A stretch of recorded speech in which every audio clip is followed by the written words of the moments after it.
So knowing what you know now, has your definition of success changed over the years? Oh, I don't know that I've ever had a set definition of success. Hmm. Um, but at this point, yes. Previously, my definition of success was very individual. It was my success, right? It was what accolades do I have? What promotions have I gotten? What salary, do I have?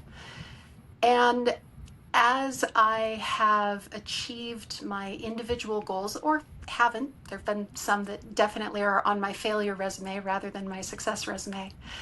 Um, I've learned more and more to take joy and feel success in how people that I've mentored, either in a traditional sense or as a peer mentor, people that I've advised, people that I've supported, how they have succeeded.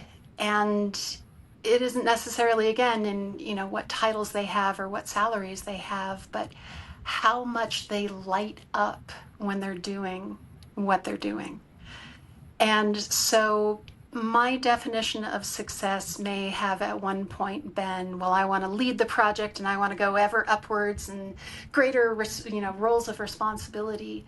Now for me, it's really about, can I make a difference where I am? Do I have enough influence um, to be able to make the better system, to be able to make the organization better than it was, to leave a lasting mark in a good way, so that way people don't say, Maria, oh, thank goodness she's gone.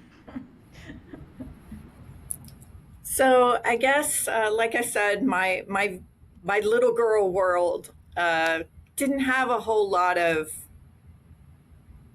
what I would consider, that shining star for what you would look at for success, other than, my grandfather owned his own business, he owned his own home, all those kind of things. It was like, that's what it looked like to have made it. I guess in a way, the traditional, it meant money, it meant, in my world, it meant, they say money can't buy happiness, but it sure can buy peace of mind, is what I say. It can buy a certain amount of safety, the idea that you have insurance and that you have, you don't have to worry about where you're going to live next year, or those kind of things. But so I guess from that point of view, there was always a level of, like your own home and your own space, and money to go on vacation, or whatever that was. And you know but I think I reached my own sort of perfect level of success in a few ways. And part of that is just being grateful along the way, being grateful at each step. But since the time I was a little girl, I always wanted to have a family. It was very, very important to me.